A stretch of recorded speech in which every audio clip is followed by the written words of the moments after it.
میرا دل بدل دے، میرا دل بدل دے، میرا دل بدل دے، میرا دل بدل دے، میرا دل بدل دے، میرا دل بدل دے۔ بسم اللہ الرحمن الرحیم۔ الحمد للہ رب العالمین والصلاة والسلام علی رسولہ محمد وآلہ واصحابہ اجمعین، اما بعد فاعوذ باللہ من الشیطان الرجیم، بسم اللہ الرحمن الرحیم۔ لقد کان لکم فی رسول اللہ اسوۃ حسنہ، صدق اللہ العظیم۔ پچھلے درس میں ہم نے حضور علیہ الصلاۃ والسلام نے صحابہ کو جو ہجرت حبشہ کا حکم دیا تھا، پھر آپ نے جن صحابہ کو اجازت دی تھی حبشہ کی طرف ہجرت کرنے کی، اس کی تفصیل عرض کی تھی کہ وہ کتنے صحابہ تھے اور کیا ان کے ساتھ واقعات پیش آئے۔ اس کے اندر ایک دو باتیں سمجھنے کی ہیں، اس کو ذکر کر کے پھر ہم آگے چلتے ہیں۔ ایک دو باتیں جو ہمیں اس سے سیکھنی چاہیے اور ہمیں سیکھنے کو ملتی ہیں اس سے، جو علماء نے لکھی بھی ہیں۔ پہلی چیز، باقی دروس تو میں ذکر کر چکا ہوں، ایک اہم درس اس سے ہمیں یہ حاصل ہوتا ہے کہ اس سے یہ بات معلوم ہوتی ہے کہ کسی مسلمان کے لیے کسی غیر مسلم کی پناہ لینا یہ جائز ہے۔ کوئی مسلمان اگر کسی غیر مسلم کی پناہ لینا چاہے جو مسلمان نہیں ہے، تو اس کو شریعت اس بات کی اجازت دیتی ہے۔ اس کی کچھ شرائط ہیں، اور ان شرائط کا خلاصہ یہ ہے کہ اس شرط کے ساتھ اس کو اس بات کی شریعت اجازت دیتی ہے کہ اس کی وجہ سے اسلام کو کوئی نقصان نہ ہو، اس کی وجہ سے دعوت دین کا جو مشن ہے اس کو کوئی نقصان نہ پہنچے، اور مسلمانوں کا کوئی اس میں اجتماعی نقصان ایسا نہ ہو۔ ایسی صورت میں شریعت اس بات کی اجازت دیتی ہے کہ کوئی مسلمان کسی غیر مسلم کی پناہ لے لے۔ جیسے آج کل سیاسی پناہ لی جاتی ہے، کہیں کسی کو سپورٹ نہیں کیا جاتا تو وہ کہیں اور جا کے اس سیاسی پناہ لے لیتا ہے۔ تو پناہ جس طرح کسی مسلمان کی لی جا سکتی ہے، غیر مسلم کی بھی لی جا سکتی ہے۔ مسلمانوں نے جو حبشہ ہجرت کی تھی تو ظاہر نجاشی مسلمان نہیں تھا، عیسائی تھا، اور حضور علیہ الصلاۃ والسلام کے صحابہ وہ اسلام کے فالوورز تھے، مسلمان تھے، لیکن انہوں نے پناہ لی اور باقاعدہ حضور کے حکم سے پناہ لی، حضور کی اجازت سے پناہ لی نجاشی کی جو عیسائی تھا۔ تو اس سے یہ بات معلوم ہوتی ہے کہ غیر مسلم کی پناہ لینا بھی جائز ہے۔ اسی طرح جب ہجرت حبشہ، جب پہلی دفعہ حبشہ کی ہجرت ہوئی اور مسلمان دوبارہ واپس آئے، تو میں نے اس وقت یہ بات عرض کی تھی کہ جو مسلمان مکہ مکرمہ میں داخل ہوئے تو کچھ لوگوں کی پناہ لے کر مکہ میں داخل ہوئے تھے۔ تو جن لوگوں کی مسلمانوں نے پناہ لی تھی حبشہ سے واپسی پر کہ ابھی ہم حبشہ سے واپس آئیں تو مکہ کے لوگ ہمیں دوبارہ ستائیں گے کہ یہ تو چلے گئے تھے، ابھی دوبارہ آئے ہیں تو ان کو اور زیادہ تنگ کرو، تو اس لیے ہم کسی کی پناہ لیتے ہیں کہ وہ یہ کہے کہ بھائی یہ میری پناہ میں ہے، میں نے ان کو امن دیا ہے، لہٰذا ان کو کوئی ہاتھ نہ لگائے، کوئی نقصان نہ پہنچائے۔ تو ان کی پناہ میں داخل ہوئے، وہ بھی غیر مسلم تھے، مشرک تھے، لیکن وہ ہجرت حبشہ سے واپس آنے والے صحابہ نے ان کی پناہ لی اور ان کی امن لے کر وہ مکہ مکرمہ میں داخل ہوئے۔ اسی طرح اب آگے یہ طائف کا جو واقعہ آئے گا اس کے اندر بھی یہ بات ہمیں معلوم ہو جائے گی کہ حضور علیہ الصلاۃ والسلام جب طائف سے واپس آئے ہیں تو اس وقت بھی آپ نے مکہ میں داخل ہوتے وقت مطعم بن عدی کی پناہ لے کر آپ مکہ میں داخل ہوئے تھے کہ مکہ والے مجھے تکلیف نہ پہنچائیں، اس کے لیے آپ نے مطعم بن عدی کی پناہ لی، ان کو کہا کہ میں آپ کی پناہ میں آنا چاہتا ہوں، آپ میری حمایت کریں، مجھے پناہ دیں، تب میں مکہ میں داخل ہوں گا۔ تو انہوں نے کہا میں آپ کو پناہ دیتا ہوں، میں آپ کو امن دیتا ہوں، آپ میری حمایت میں داخل ہوں مکہ میں۔ تو اس طرح کے بہت سارے واقعات سیرت سے ہمیں معلوم ہوتے ہیں، جس کا حاصل یہ بات ہے کہ غیر مسلم کی پناہ لینا جائز ہے، لیکن بنیادی شرط اس کی یہ ہے کہ اس میں دین کو کوئی نقصان نہ ہو، اسلام کی دعوت کا جو مشن ہے، جو کاز ہے، اس میں کوئی نقصان، کوئی رکاوٹ نہ آئے۔ اب دونوں طرح کے لوگ ہو سکتے ہیں دنیا میں پناہ دینے والا اگر کوئی غیر مسلم ہے تو غیر مسلم بھی، قرآن کریم نے اس کا تذکرہ کیا ہے کہ غیر مسلم میں بھی اچھے لوگ بھی ہیں اور برے لوگ بھی ہیں۔ قرآن کریم نے اس کا تذکرہ کیا وَمِنْ أَهْلِ الْكِتَابِ مَنْ إِنْ تَأْمَنْهُ بِقِنْطَارٍ يُؤَدِّهِ إِلَيْكَ وَمِنْهُمْ مَنْ إِنْ تَأْمَنْهُ بِدِينَارٍ لَا يُؤَدِّهِ إِلَيْكَ إِلَّا مَا دُمْتَ عَلَيْهِ قَائِمًا۔ اللہ تعالیٰ فرماتے ہیں اہل کتاب میں دو طرح کے لوگ ہیں۔ ایک قسم کے لوگ وہ ہیں کہ اگر ان کو آپ پہاڑ جتنا سونا بھی قرض میں دے دیں تو وہ آپ کو بڑی آسانی سے واپس کر دیں گے، اور کچھ اہل کتاب ایسے ہیں کہ ان تأمنہ بدینار، کہ اگر آپ ان کو 1 دینار بھی قرضے میں دے دیں، لا یؤدیہ الیک الا ما دمت علیہ قائما، تو وہ اس وقت تک آپ کو وہ 1 دینار واپس نہیں دیں گے جب تک تم اس کے سر پہ کھڑے نہ ہو جاؤ۔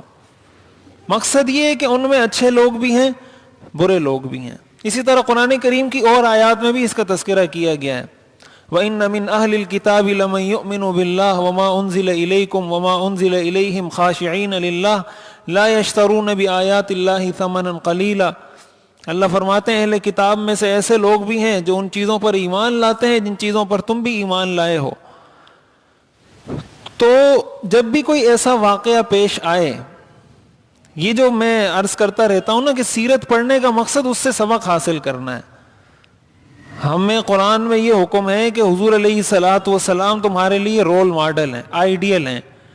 اب جب کبھی دنیا میں کوئی ایسا واقعہ پیش آئے گا کہ کسی مسلمان نے کسی غیر مسلم کی پناہ لی، اس کی امان لی، اس کی حمایت لی، اس کی سپورٹ لی، تو اگر ہم سیرت سے واقف نہیں ہوں گے تو ہم کیا کریں گے؟ ہم ڈائریکٹ اس پر فتویٰ لگائیں گے، ڈائریکٹ اس پر کیا کریں گے؟ فتویٰ لگائیں گے کہ یہ تو کافر ہو گیا، یہ تو فاسق ہو گیا۔ مسلمان ہو کر اسلام کی دعوت کے لیے، اسلام کی تبلیغ کے لیے سپورٹ حاصل کر رہا ہے کس کی؟ غیر مسلم کی۔ تو اس کو تو ہم شاید مسلمان بھی تصور نہیں کریں گے، لیکن سیرت ہمیں یہ چیز نہیں سکھاتی، اس لیے کہ خود حضور نے نجاشی کی سپورٹ لی ہے، اور نجاشی عیسائی تھا، مسلمان نہیں تھا۔ بعد میں صحابہ کے ساتھ ملاقات ہوئی، وہ میں نے پورا مکالمہ ذکر کیا ہے پچھلے درس میں، اس کے بعد مسلمان ہوا ہے۔ اس کے علاوہ بہت ساری مثالیں، یہ طائف والی میں نے ذکر کی، اور حبشہ والی واپسی کی، اور بھی مثالیں ہیں اس کی سیرت میں۔ تو مقصد کہنے کا یہ ہے کہ جب کبھی ایسی کوئی بات ہو، کوئی ایسا معاملہ ہو، تو ہم نے اس کو اس روشنی میں دیکھنا ہوگا کہ آیا ان شرائط کے مطابق مسلمان کو یہ پناہ ملی ہے، یا ان شرائط کے برخلاف اس لیے پناہ دی گئی ہے کہ اسلام کو نقصان پہنچایا جائے، یا مسلمانوں کو نقصان پہنچایا جائے، یا دعوت اسلام کے راہ میں رکاوٹ ڈالی جائے، تو ایسی پناہ لینا جائز نہیں ہے۔ ظاہر ہے حضور نے یہ پناہ لی تھی تاکہ دعوت کا کام آگے بڑھے، لیکن اگر کوئی اس لیے پناہ دے رہا ہے کہ یہ دعوت کا کام رک جائے، تو ایسی صورت میں وہ پناہ لینا جائز نہیں ہوگا۔ تو ایک صورت اس کی جائز ہونے کی ہے، دوسری صورت اس کی ناجائز ہونے کی ہے۔ اور دوسری بات جو پچھلے درس سے ہمیں معلوم ہوتی ہے وہ یہ کہ نجاشی کے سامنے جب حضرت جعفر رضی اللہ تعالیٰ عنہ نے قرآن کریم کی آیات پڑھی اور حضرت عیسیٰ علیہ السلام کے بارے میں اسلام کا نظریہ بتایا کہ مسلمان حضرت عیسیٰ علیہ السلام کے بارے میں کیا عقیدہ رکھتے ہیں، تو اس پر نجاشی نے یہ کہا تنکا اٹھا کر کہ حضرت عیسیٰ علیہ السلام کی کہی ہوئی باتوں میں اور یہ جو بات کر رہا ہے اس میں اتنا فرق بھی نہیں جتنا یہ تنکا، یعنی اس تنکے کے برابر بھی ان دونوں باتوں میں کوئی فرق نہیں۔ اب یہ ایک تاریخی حقیقت ہے، تاریخ کو کبھی بھی جھٹلایا نہیں جا سکتا، تاریخ کو کبھی بھی نہیں جھٹلایا جا سکتا۔ تاریخ پتھر پہ لکیر ہوتی ہے، تاریخ میں جو چیز مرتب ہو گئی وہ مرتب ہو گئی، اس کو ماننا پڑے گا۔ اب اس سے یہ بات معلوم ہوتی ہے کہ حضرت عیسیٰ علیہ السلام کا لایا ہوا دین اور حضور علیہ الصلاۃ والسلام کا لایا ہوا دین ایک ہی تھا، اور حضرت عیسیٰ علیہ السلام کی تعلیمات میں یہ بات شامل تھی کہ اس پیغمبر پر ایمان لانا ہے۔ یہی وجہ تھی کہ نجاشی کو عیسائیت کا پورا علم تھا تو مسلمان بھی ہو گیا۔ تو اس سے ان لوگوں کو تنبیہ ہوتی ہے، ان لوگوں کو اس سے سبق حاصل کرنا چاہیے جو اپنے آپ کو کہتے ہیں کہ ہم عیسائی ہیں یا ہم حضرت عیسیٰ علیہ السلام کے پیروکار ہیں، ان کو فالو کرتے ہیں، ان کے پیچھے چلتے ہیں۔ تو اگر ان کے پیچھے چلتے ہیں تو نجاشی نے اس وقت یہ کہا تھا، اور وہ نصرانی عیسائی تعلیمات کا، حضرت عیسیٰ علیہ السلام کی تعلیمات کو جاننے والا تھا، اس نے اس وقت یہ بات کی کہ یہ دونوں چیزیں ایک ہیں، اور اتنا فرق بھی نہیں جتنا اس تنکے کے برابر فرق بھی نہیں۔ اس کا مطلب عقیدہ توحید جس طرح اسلام میں ہے، یہی عقیدہ توحید تمام ادیان میں رہا ہے۔ حضرت موسیٰ علیہ السلام کا دین ہو، حضرت عیسیٰ علیہ جتنے انبیاء آئے ہیں، سب کا بنیادی جو عقائد تھے سب کے ایک ہی تھے۔ تبدیلی اگر ہوئی ہے انبیاء کے ادیان میں تو وہ شرائع میں، شریعت میں ہوئی ہے۔ ایک عقیدہ ہوتا ہے، ایک شریعت ہوتی ہے۔ عقیدہ تو نظریات کا نام ہے کہ آپ کو کیا عقیدہ رکھنا ہے، کیا نظریہ رکھنا ہے۔ شریعت کا مطلب یہ ہے کہ نماز کیسے پڑھنی ہے، روزہ کیسے رکھنا ہے، نماز کتنی پڑھنی ہے، روزہ کیسے رکھنا ہے، کتنی دیر کے لیے رکھنا ہے۔ ان چیزوں میں تو تبدیلی رہی ہے شریعتوں میں، لیکن آپ کو دنیا میں کبھی کوئی ایسی بات نہیں ملے گی کہ معاذ اللہ کسی پیغمبر نے آ کر شرک کی دعوت دی ہو۔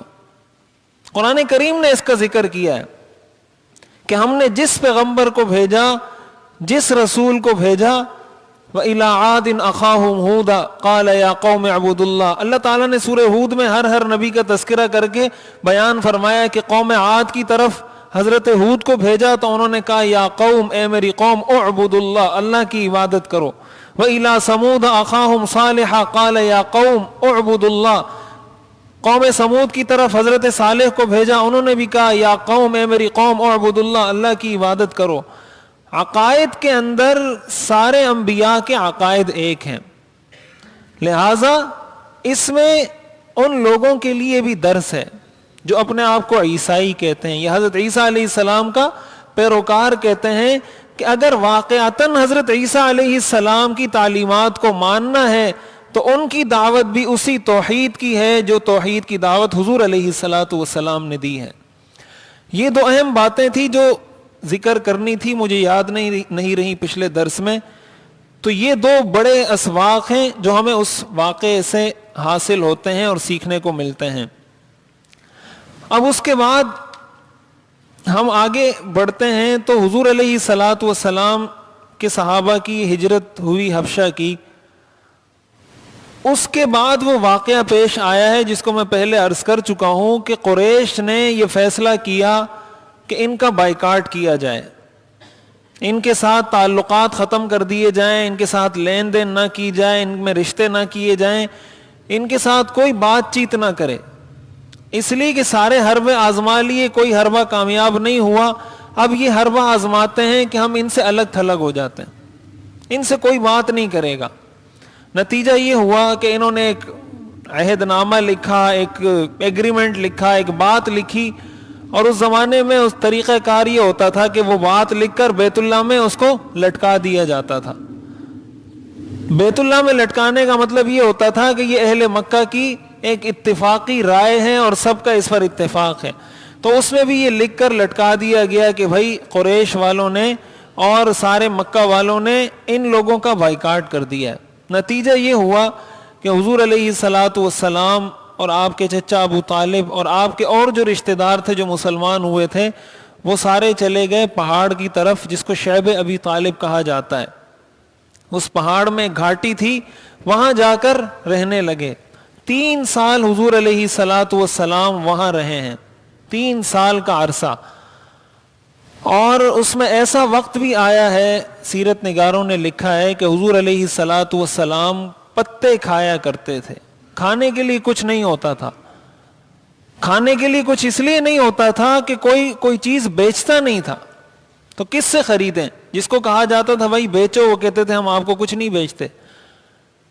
تو اس حد تک نوبت آ گئی کہ ان کے پاس کھانے پینے کے لیے کچھ نہیں تھا، اور انتہائی سخت اور مشکل حالات حضور علیہ الصلوۃ والسلام نے گزارے. اور یہ کوئی ایک دن نہیں، 2 دن نہیں، 3 دن نہیں، 3 سال حضور نے گزارے ہیں اللہ کے دین کے لیے اور ہم تک اس دین کو پہنچانے کے لیے.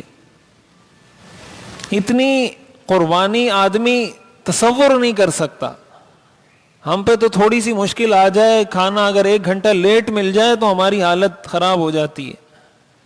تو جس کو 3 سال تک کھانے کو کچھ نہ ملے، پتے کھانے پر مجبور ہو جائے، اور وہ کوئی خاندانی لحاظ سے کوئی کم آدمی بھی نہیں بلکہ عرب کا سب سے معزز آدمی، سب سے معزز خاندان کا آدمی، جن کے قبیلے کی پوری عرب میں ایک شہرت ہے، ان کا ایک مقام ہے قبیلہ قریش کا، اس کی ایک ایسی شخصیت اور اس پر ایمان لانے والوں کی ایسی کیفیت ہو جائے، ایسی حالت ہو جائے، لیکن وہ یہ سب کچھ برداشت کر رہے ہیں.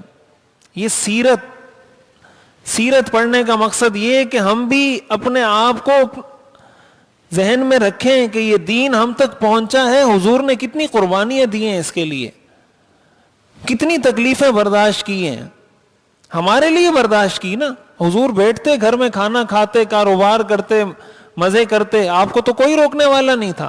انہوں نے تو پیشکش کی تھی آپ بادشاہ بننا چاہتے ہیں تو بادشاہ بنا دیں، آپ قریش کے سردار بننا چاہتے ہیں تو سردار بنا دیں، آپ کسی بڑی خاتون اور لڑکی سے شادی کرنا چاہتے ہیں تو شادی کروا دیں. کیا آپ کا مطالبہ ہے، آپ مطالبہ پیش کریں، ہم پورا کر کے دیں گے. انہوں نے تو کوئی کسر نہیں چھوڑی تھی اپنی طرف سے. لیکن یہ ساری چیزیں حضور نے ٹھکرا دیں کہ مجھے نہ پیسہ چاہیے، نہ سرداری چاہیے، نہ بادشاہت چاہیے. اور بادشاہت کے مقابلے میں، سرداری کے مقابلے میں، دنیا کی نعمتوں کے مقابلے میں دین کو ترجیح دی کہ کسی طرح میری امت تک یہ دین پہنچے. تو ہماری بھی کم از کم ہمارا یہ اخلاقی فرض بنتا ہے، شرعی فرض تو بنتا ہی بنتا ہے، اسلامی فرض تو بنتا ہی بنتا ہے، اخلاقی فرض بھی بنتا ہے کہ ہم ایسی شخصیت کی دل سے قدر کریں. ہم پر اگر کوئی احسان کرے، 100-200 روپے دے دے، 1000 روپے دے دے، کہیں مشکل میں کام آ جائے، تو اگلے دن اگر وہ کوئی مطالبہ کر دے تو ہم اس وجہ سے پورا کر دیتے ہیں یار اس نے مجھے 1000 روپے دیے تھے، یا فلاں مشکل میں میرے کام آیا تھا. تو اخلاقاً ہم مجبور ہوتے ہیں کہ یار اس کا اتنا بڑا احسان ہے تو اب مجھے بھی کچھ کرنا چاہیے. تو حضور علیہ الصلوۃ والسلام کے احسانات کتنے ہیں اس امت پر، اس کو کوئی شمار نہیں کر سکتا. تو ان کے احسانات کے تو ہم اخلاقاً بھی مقروض ہیں. انسان سے مروت اور اخلاق اس بات کا تقاضا کرتی ہے کہ وہ اپنے آقا کے فرامین کو سنے، سمجھے اور اس پر عمل کرے. یہ 3 سال حضور علیہ الصلوۃ والسلام نے شیب ابی طالب کے اندر گزارے. اس کے بعد میں نے واقع تفصیل سے ذکر کر دیا تھا کہ حضور علیہ الصلوۃ والسلام کو اللہ تعالیٰ کی طرف سے وحی آئی، آپ کو بتایا گیا کہ وہ جو صحیفہ لٹکایا گیا تھا اس کو دیمک نے چاٹ کے ختم کر دیا ہے، سوائے ان جگہوں کے جہاں پر اللہ کا نام لکھا ہوا تھا، باقی وہ سارا صحیفہ ختم ہو چکا ہے. اور اپنے چچا سے کہا ابو طالب سے کہ آپ جا کر ان سے کہیں کہ اگر ایسا ہی ہے تو پھر آپ ہماری بات مان لو، اور اگر یہ بات جو ہم نے کی جھوٹی ثابت ہوتی ہے تو پھر میں اپنے بھتیجے کو تمہارے حوالے کر دوں گا. وہ گئے، انہوں نے دیکھا تو جیسے حضور نے فرمایا تھا ویسا ہی تھا. وہ صحیفہ، وہ صفحہ، وہ ایگریمنٹ کا جو بھی صفحہ تھا وہ پورا ختم ہو چکا تھا، سوائے ان جگہوں کے جہاں پر اللہ کا نام لکھا ہوا تھا. لیکن اس کے باوجود وہ نہ مانے، انہوں نے ماننا نہیں تھا، انہوں نے یہ فیصلہ کر لیا تھا کہ ہم نے نہیں ماننا. تو جو یہ فیصلہ کر لے کہ میں نہ مانوں، جو یہ فیصلہ کر لے میں نہ مانوں، اس کا کوئی علاج نہیں ہوتا. جو پہلے سے یہ بات طے کر کے بیٹھ جائے کہ میں نے ماننا نہیں ہے، اس کو دنیا کی کوئی طاقت نہیں منوا سکتی، کوئی اس کو نہیں سمجھا سکتا، اس لیے کہ اس نے پہلے سے یہ فیصلہ کر لیا ہے کہ میں نے یہ بات سمجھنی ہی نہیں ہے، میں نے یہ بات ماننی ہی نہیں، میں نے حق بات کو دل میں اتارنا ہی نہیں. جب اتارنا نہیں تو اب دنیا کی کوئی طاقت نہیں اتار سکتی. اللہ تعالیٰ نے ارشاد فرمایا انک لا تہدی من احببت ولکن اللہ یہدی من یشاء. آپ جس کو چاہیں ہدایت نہیں دے سکتے، اللہ جس کو چاہتا ہے ہدایت دیتا ہے۔ اور اسی کے بارے میں ایک روایت یہ بھی آتی ہے کہ قریش کے یہ 5 بڑے لوگ تھے، انہوں نے یہ مطالبہ کیا کہ جب 3 سال گزر گئے، اتنی طویل مدت گزر گئی، تو ان کو بھی اس پر غصہ آیا۔ انہوں نے مطالبہ کیا ابو جہل سے اور ابو لہب سے کہ تم نے 3 سال سے ان کو قید کر کے رکھا ہوا ہے، بائیکاٹ کر کے رکھا ہوا ہے، کب تک تم یہ بائیکاٹ کر کے رکھو گے؟ آخر وہ ہمارے خاندان کے لوگ ہیں، ہمارے قبیلے کے لوگ ہیں، ہماری برادری کے لوگ ہیں، کب تک تم یہ معاملہ اس طرح ان کے ساتھ رکھو گے؟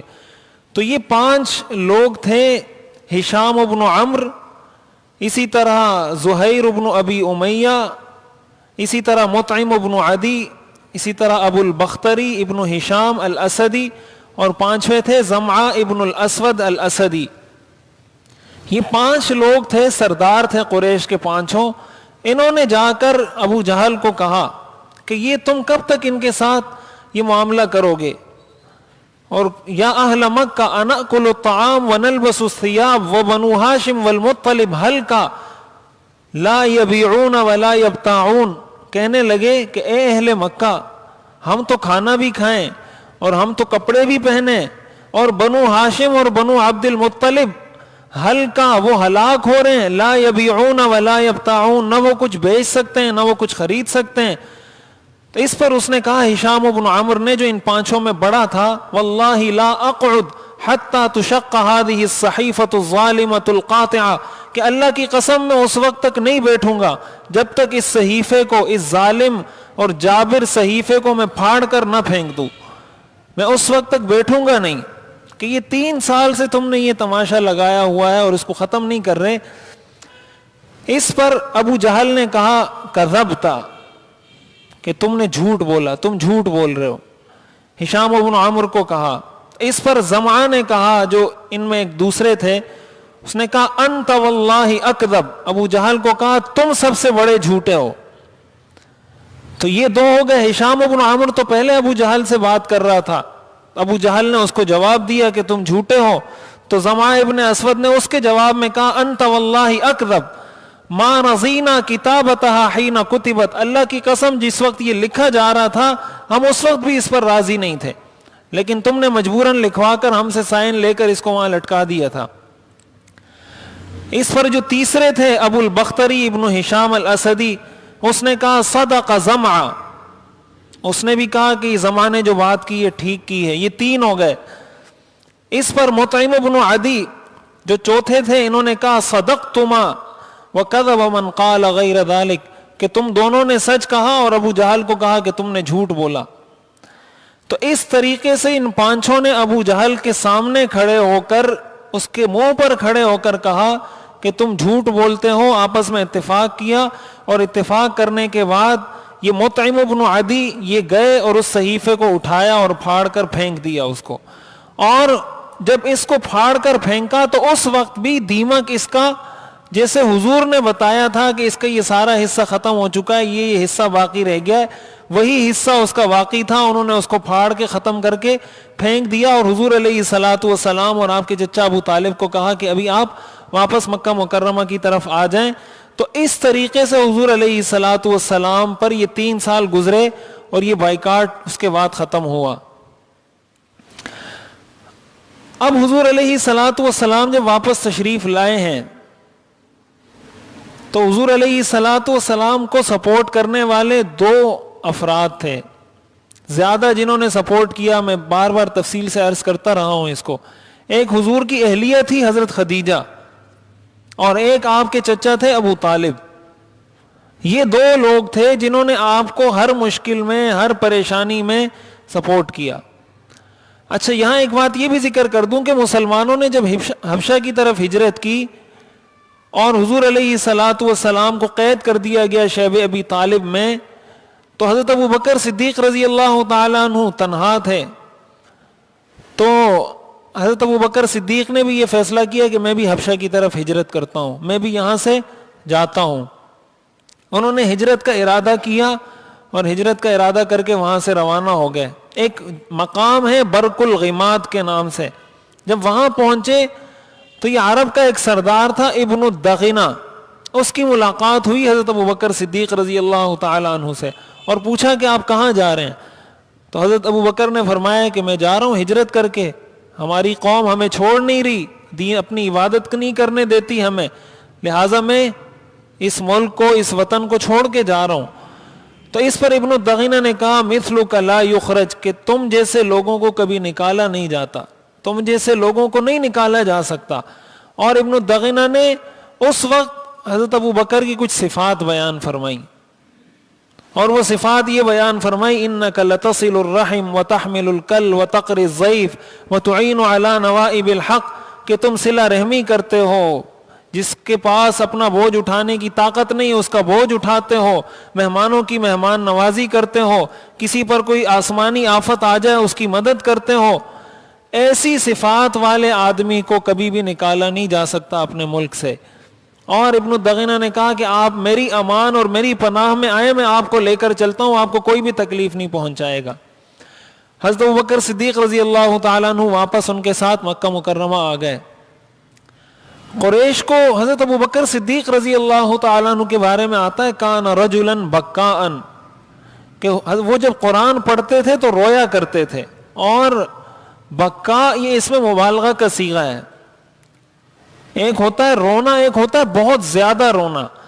حضرت ابوبکر رضی اللہ تعالیٰ عنہ بہت زیادہ رویا کرتے تھے جب بھی قرآن پڑھتے تھے، اس لیے کہ ان کو قرآن سمجھ میں آتا تھا، ان کو پتا تھا اللہ مجھ سے کیا فرما رہے ہیں، یہ جنت کا تذکرہ ہے، یہ جہنم کا تذکرہ ہے، یہ پچھلی قوموں کا تذکرہ ہے، یہ اللہ کی نعمتوں کا تذکرہ ہے، یہ اللہ کے عذاب کا تذکرہ ہے، ان کو سمجھ آتا تھا۔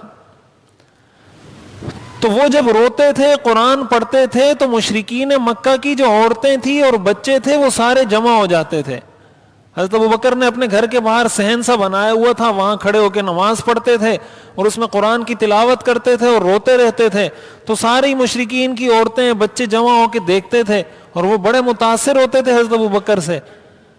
تو مشرکین کو یہ ڈر تھا کہ یہ اتنا قرآن پڑھتے ہیں اور اتنا روتے ہیں تو ہماری عورتیں مسلمان ہو جائیں گی، ہماری عورتیں اپنا دین چھوڑ کر اسلام قبول کر لیں گی۔ اس ڈر کی وجہ سے انہوں نے حضرت ابوبکر کو تنگ کرنا شروع کیا تھا۔ تو ابن الدغینہ نے حضرت ابوبکر کو کہا کہ آپ میرے ساتھ چلیں اور میں آپ کو پناہ دیتا ہوں۔ حضرت ابوبکر رضی اللہ تعالیٰ عنہ واپس آ گئے اور ان کی جیسے عادت تھی وہ قرآن پڑھا کرتے تھے اور عورتیں جمع ہو جایا کرتی تھیں۔ تو کچھ عرصہ گزرا تو مشرکین سے یہ برداشت نہیں ہوا، انہوں نے کہا ابن الدغینہ کو کہ یا تو ان کو کہو کہ گھر کے اندر جا کر خاموشی میں نماز پڑھیں تاکہ ہماری عورتیں اور بچے ان کو نہ دیکھیں، اور یا پھر اگر اس طریقے سے ان کو پڑھنا ہے تو آپ کم از کم اپنا ذمہ واپس لے لیں، تاکہ کل آپ ہمیں یہ نہ کہیں کہ بھائی اس کو میں نے پناہ دی تھی، تم نے کیوں نقصان پہنچایا۔ حضرت ابوبکر صدیق رضی اللہ تعالیٰ عنہ نے ان کا وہ ذمہ واپس کر دیا، کہا اپنا ذمہ اپنے پاس رکھو، میں نے جو قرآن پڑھنا ہے، جیسے پڑھنا ہے وہ میں پڑھوں گا، مجھے کوئی ستاتا ہے یا تکلیف دیتا ہے۔ تو یہ حضرت ابوبکر صدیق رضی اللہ تعالیٰ عنہ کے ساتھ یہ واقعہ پیش آیا۔ اب یہاں ایک دو باتیں سمجھنے کی ہیں۔ پہلی بات سمجھنے کی یہ ہے کہ حضور علیہ الصلوۃ والسلام جب غار حرا سے تشریف لائے تھے، جب پہلی وحی نازل ہوئی اور حضور نے یہ فرمایا حضرت خدیجہ کو کہ مجھے خوف ہو رہا ہے کہ کہیں میں ہلاک نہ ہو جاؤں، تو حضرت خدیجہ نے آپ کی صفات بیان فرمائی تھی، انک لتصل الرحم وتحمل الکل وتقری الضیف وتعین علی نوائب الحق، کہ آپ صلہ رحمی کرتے ہیں، مہمانوں کی مہمان نوازی کرتے ہیں، جس پر آسمانی آفت آ جائے اس کے ساتھ مدد کرتے ہیں، جو بوجھ نہیں اٹھا سکتا اس کا بوجھ اٹھاتے ہیں۔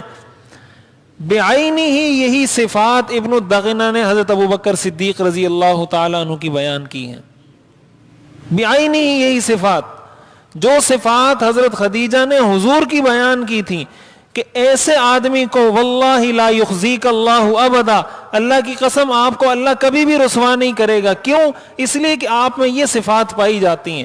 ابن الدغینہ نے 100% وہی صفات گنوائی حضرت ابوبکر صدیق رضی اللہ تعالیٰ عنہ کی، جو صفات حضور میں پائی جاتی تھی۔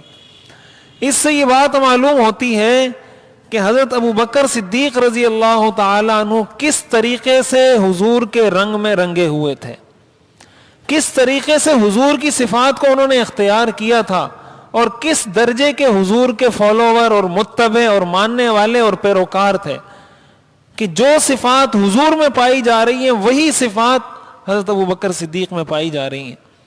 تو عشق کا تقاضا یہ ہوتا ہے کہ آپ کو کوئی دیکھے تو آپ کی ذات میں، آپ کی شخصیت میں، آپ کے کردار میں اس کو وہ صفات نظر آئیں، وہ خوبیاں نظر آئیں، وہ کوالٹیز نظر آئیں جو اس شخص میں پائی جاتی ہیں جس کے عشق اور محبت کا آپ دعویٰ کرتے ہیں. ہم بھی دعویٰ کرتے ہیں نا حضور کی محبت کا، حضور کی محبت کے دعوے دار ہم بھی ہیں، لیکن ہم صلہ رحمی کرتے ہیں یا نہیں کرتے؟ ہم مہمانوں کی مہمان نوازی کرتے ہیں یا نہیں کرتے؟ کسی پر آسمانی آفت آ جائے، مشکل آ جائے، ہم اس کی مدد کرتے ہیں یا نہیں کرتے؟ کوئی ایسا آدمی جس نے بوجھ اٹھایا ہوا ہو، اپنا بوجھ نہیں اٹھا پا رہا، اس کا بوجھ ہم اٹھاتے ہیں یا نہیں اٹھا پاتے؟ بوجھ اٹھانے کا مطلب یہ نہیں ہوتا کہ آپ صرف اس کے ساتھ سامان اٹھا لیں. بوجھ اٹھانے کا یہ مطلب بھی ہے کہ وہ اپنے گھر کا بوجھ نہیں اٹھا پا رہا، اپنے بچوں کی فیس کا بوجھ نہیں اٹھا پا رہا، اپنے گھر کے اخراجات کا بوجھ نہیں اٹھا پا رہا، اپنی ضروریات کا بوجھ نہیں اٹھا پا رہا. تو ہمیں پتہ ہوتا ہے ہمارے پڑوس میں کون ایسا آدمی ہے جو اپنا بوجھ نہیں اٹھا سکتا، میں اس کا بوجھ اٹھا لوں، میں اس کی مدد کر لوں. جو مجھ سے قطع تعلقی کرے میں اس کے ساتھ صلہ رحمی کروں، میں اس کے ساتھ حسن سلوک کروں. عشق کا تقاضا یہ ہے کہ اگر ہمیں بھی کوئی دیکھے تو وہ یہی کہے کہ انک لتصل الرحم وتقری الضیف وتحمل الکل وتعین علی نوائب الحق، کہ بھائی تم تو صلہ رحمی کرتے ہو، تم مہمان نوازی کرتے ہو، تم یہ کرتے ہو، تم یہ کرتے ہو، تاکہ پتہ چلے کہ ہمارا عشق کا لیول کتنا ہے، کس درجے پر ہے. نعرے لگانا تو بہت آسان ہے، نعرے لگانے سے کسی کا کیا جاتا ہے میں عاشق رسول ہوں. چمی گویم مسلمانم بلرزم کہ دانم مشکلات لا الہ، جب میں کہتا ہوں کہ میں مسلمان ہوں تو لرز جاتا ہوں، اس لیے کہ مجھے لا الہ کی مشکلات کا پتہ ہے، لا الہ کی مشکلات کا پتہ ہے. مسلمان اپنے آپ کو کہنا آسان کام نہیں ہے. چمی گویم مسلمانم بلرزم، میں لرزہ طاری ہو جاتا ہے کہ دانم مشکلات لا الہ، کہ مجھے پتہ ہے لا الہ کی مشکلات کیا ہیں. لا الہ کی سب سے بڑی مشکل یہ ہے کہ اپنے کردار کو ٹھیک کرنا پڑے گا، اپنے عمل کو ٹھیک کرنا پڑے گا. اور ظاہر ہے یہ کوئی آسان کام نہیں ہے کہ آپ کے ساتھ کوئی برا کریں آپ اچھا کریں، وہ آپ کو گالی دے آپ اس کے جواب میں اس کے ساتھ اچھے اخلاق سے پیش آئیں، وہ آپ سے قطع تعلقی کرے آپ اس کے ساتھ صلہ رحمی کریں. یہ کوئی آسان نہیں ہے، مشکل کام ہے. تو اس لیے پہلی بات تو ہمیں اس سے یہ معلوم ہوتی ہے کہ ہم بھی اپنے آپ کو حضور کی سیرت میں اسی طرح ڈھالیں جس طرح حضرت ابوبکر صدیق نے ڈھالا تھا. دوسری بات جو ہمیں اس سے سیکھنے کو ملتی ہے کہ حضرت ابوبکر صدیق رضی اللہ تعالیٰ عنہ کے بارے میں آتا ہے کان رجلا بکاء، کہ وہ جب قرآن پڑھتے تھے تو بہت زیادہ رویا کرتے تھے. ہم نے زندگی کے جتنے سال بھی گزارے ہیں، کسی نے 20 سال، کسی نے 30 سال، کسی نے 40 سال، کسی نے 50 سال، 60 سال، وہ ذرا اس بات پر غور کرے کہ میں اپنی زندگی میں کتنی مرتبہ قرآن کی تلاوت کر کے رویا ہوں. کتنی مرتبہ میری زندگی میں ایسا ہوا ہے کہ میں نے قرآن کی تلاوت کی ہو یا قرآن کا ترجمہ سمجھا ہو یا قرآن کی تفسیر سمجھی ہو، اور اس تفسیر کے سمجھنے کی وجہ سے، اس قرآن کی آیات کو پڑھنے اور سمجھنے کی وجہ سے میرے آنسو اللہ کے خوف سے یا اللہ کی محبت میں نکل آئے ہوں. درد اور تکلیف کی وجہ سے تو ہم روتے ہیں، پریشانیوں کی وجہ سے تو ہم روتے ہیں، دنیا کی تکلیفوں کی وجہ سے تو روتے ہیں. کبھی اللہ کے عذاب کا تذکرہ پڑھ کر ہم روئے ہیں؟ حضرت ابوبکر صدیق رضی اللہ تعالیٰ عنہ تو وہ ہیں جن کو حضور نے دنیا میں جنت کی بشارت دی تھی. ابو بکر فی الجنہ، آپ نے فرمایا ابو بکر جنتی ہے. ان کے بارے میں آپ نے فرمایا میں دنیا کے سارے لوگوں کے احسانات کا بدلہ اتار دوں گا، ابو بکر کے احسان کا بدلہ میں نہیں اتار سکتا، اللہ ان کو ان کے احسانات کا بدلہ عطا کرے گا. وہ شخصیت جن کے بارے میں حضور نے یہ فرمایا، اپنا خلیفہ بنایا، اپنا جانشین، اپنا مسلح جن کے حوالے کیا حضور نے. اتنی بشارتیں جن کا تذکرہ اللہ نے قرآن میں کیا. اذ ہما فی الغار اذ یقول لصاحبہ لا تحزن ان اللہ معنا، قرآن نے ان کا تذکرہ کیا ہے. اور وہ روتے نہیں تھے، بہت زیادہ روتے تھے قرآن پڑھ کر. ایک ہے رونا، ایک ہے بہت زیادہ رونا. تو ہم کب روئیں گے؟ جب ہمیں قرآن سمجھ میں آئے گا، جب ہم قرآن کے لیے وقت نکالیں گے، جب ہماری زندگی میں کوئی لمحہ ایسا ہوگا جس کو ہم خاص کریں گے کہ بھئی اس میں نے قرآن کو پڑھنا ہے، سمجھنا ہے۔ اللہ نے اتنا 30 پاروں کا اتنا بڑا قرآن نازل کیا ہے، آخر کچھ تو ہوگا اس میں، کوئی پیغام تو اللہ نے دیا ہوگا۔ اتنا بڑا قرآن اللہ نے ویسے ہی تو نہیں نازل کر دیا۔ ایک بادشاہ اگر ایک صفحے کا کوئی خط لکھ دیتا ہے، کتنے اہتمام سے ہم لوگ اس کو پڑھتے ہیں۔ اللہ نے اتنا بڑا خط لکھ دیا ہے ہمیں، اتنا تفصیلی حکم نامہ جاری کر دیا ہے ہمارے نام، لیکن ہمارے پاس وقت نہیں۔ ہم اپنے بچوں کو قرآن نہیں پڑھاتے، ان کو قرآن سے نہیں جوڑتے، مسجد سے نہیں جوڑتے، اہل اللہ سے نہیں جوڑتے، اللہ والوں سے نہیں جوڑتے۔ اور ظاہر ہے جب تک ان چیزوں سے نہیں جڑیں گے تو ہم کیسے قرآن کا اثر قبول کریں گے؟ ہماری زندگی میں کیسے قرآن کا اثر آئے گا؟ اس کے بعد حضور علیہ الصلاۃ والسلام جب واپس تشریف لائے ہیں شیب ابی طالب سے، 10 نبوی حضور علیہ الصلاۃ والسلام کی نبوت کا جو 10واں سال ہے، تو اس سال حضور علیہ الصلاۃ والسلام کی اہلیہ حضرت خدیجہ کا انتقال ہو گیا۔ حضرت خدیجہ رضی اللہ تعالی عنہا کا انتقال ہو گیا۔ حضرت خدیجہ حضور سے عمر میں 15 سال بڑی تھی، تو حضور کی عمر 50 سال تھی اس وقت، اور حضرت خدیجہ کی عمر 65 سال تھی۔ اور جیسے میں نے عرض کیا کہ حضور نے، میں پہلے بھی عرض کر چکا ہوں، جب تک حضرت خدیجہ رضی اللہ تعالی عنہا موجود تھی، حضور نے کوئی نکاح نہیں فرمایا۔ آپ 50 سال کی عمر تک آپ کے نکاح میں حضرت خدیجہ رہی ہیں۔ اس کے بعد جو آپ نے مزید جتنے بھی نکاح کیے حضرت خدیجہ کی وفات کے بعد کیے ہیں، 50 سال کی عمر کے بعد آپ نے یہ نکاح کیے ہیں۔ اور حضور نے جو جتنے نکاح کیے تھے اس کے پیچھے بہت بڑے بڑے دینی اور سیاسی مقاصد تھے،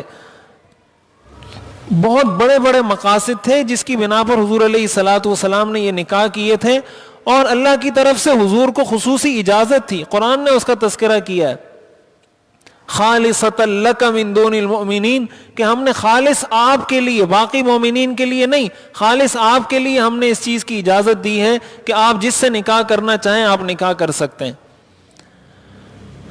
50 سال کی عمر میں حضور علیہ الصلاۃ والسلام کی دعوت کے 10 سال ہوئے تھے کہ آپ کی اہلیہ کا انتقال ہو گیا، اور ظاہر ہے حضرت خدیجہ آپ کی بہت بڑی سپورٹر تھی، بہت زیادہ سپورٹ کرتی تھی ہر چیز میں۔ 1 مہینہ 5 دن گزرے، حضور کے چچا ابو طالب کا انتقال ہو گیا۔ تو ایک طرف جو گھر میں سپورٹ کرنے والی تھی عورت، ان کا انتقال ہوا، اور 1 مہینے بعد جو باہر سپورٹ کرنے والے تھے چچا ابو طالب، ان کا انتقال ہو گیا۔ بچپن سے حضور علیہ الصلاۃ والسلام کی سیرت آپ پڑھیں تو مشکلات سے تعبیر ہے، مشکلات سے تعبیر ہے۔ آپ پیدا ہوئے، آپ کے والد موجود نہیں تھے۔ جب آپ پیدا ہوئے 6 سال بعد آپ کی والدہ کا انتقال ہو گیا، 2 سال مزید گزرے، 8 سال میں آپ کے دادا تھے عبد المطلب، ان کا انتقال ہو گیا۔ نہ والد، نہ والدہ، نہ دادا، چچا نے آپ کی پرورش کی۔ اس طریقے سے آپ نے ساری زندگی گزاری۔ پھر آپ کو اللہ تعالیٰ نے یہ 2 سپورٹر دیے جو آپ کی سپورٹ کرتے تھے، ایک حضرت خدیجہ تھی اور ایک حضرت ابو طالب تھے۔ اب شیب ابی طالب کا اتنا کٹھن مرحلہ، 3 سال کی اتنی مشکل زندگی گزار کر آئے تھے کہ ان دونوں کا سایہ سر سے اٹھ گیا۔ اب آپ اس سے اندازہ لگائیں کہ حضور علیہ الصلاۃ والسلام کے لیے کتنی بڑی مشکل ہوگی، بہت بڑی مشکل۔ حضور علیہ الصلاۃ والسلام نے اس سال کو عام الحزن قرار دیا۔ آپ نے فرمایا یہ غم کا سال ہے۔ اس سال کو آپ نے یہ نام دیا ہے عام الحزن، غم کا سال۔ اور غم کا سال آپ نے بنیادی طور پر جو قرار دیا وہ اس وجہ سے قرار دیا کہ حضور اپنی دعوت دین کا جو کام جس طریقے سے کر رہے تھے، ابو طالب کی وفات کے بعد وہ سارا کام رک گیا۔ اس لیے کہ آپ کو کوئی اس لیے کچھ نہیں کہتا تھا کہ آپ کی سپورٹ میں آپ کے چچا کھڑے تھے، تو لوگ ڈرتے تھے کہ ہم کچھ کریں گے تو ابو طالب ان کی سپورٹ میں آگے آئیں گے۔ جب ان کا انتقال ہو گیا، ان کو پتہ چل گیا اب تو ان کا کوئی بھی نہیں ہے۔ لہٰذا یہ جتنے ہم واقعات پڑھتے ہیں نا، میں پہلے جو واقعات ذکر کیے ہیں کہ آپ کے سر پہ اوجری لا کر ڈالی گئی، آپ کے سر پہ مٹی ڈال دیا کرتے تھے, مٹی اٹھا کر آپ کے سر پہ ڈال دیا کرتے تھے. ایک مرتبہ آپ کے سر پہ مٹی ڈالی تو آپ گھر تشریف لے گئے تو آپ کے سر مبارک پورا مٹی سے بھرا ہوا تھا. تو حضور کی بیٹی کھڑی ہوئی رونے لگی اور فرمانے لگی کہ یہ کیا آپ کے ساتھ لوگوں نے کیا کر رکھا ہے. تو حضور نے ان کو تسلی دی کہ رو نہیں, اللہ تعالیٰ ہمارے لیے کوئی مخرج اور کوئی راستہ, اللہ ایک نہ ایک دن ہمارے لیے بھی کوئی سہولت کا راستہ نکال دے گا.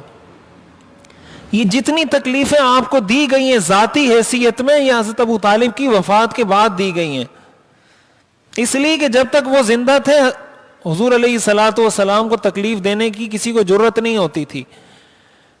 تو ابو طالب کی وفات کے بعد اور حضرت خدیجہ کی وفات کے بعد حضور کی دعوت کا وہ راستہ بالکل مسدود ہو گیا. کوئی آپ کی بات سننے کو تیار ہی نہیں ہوتا تھا, بات کرنے کی کوئی اجازت نہیں دیتا تھا.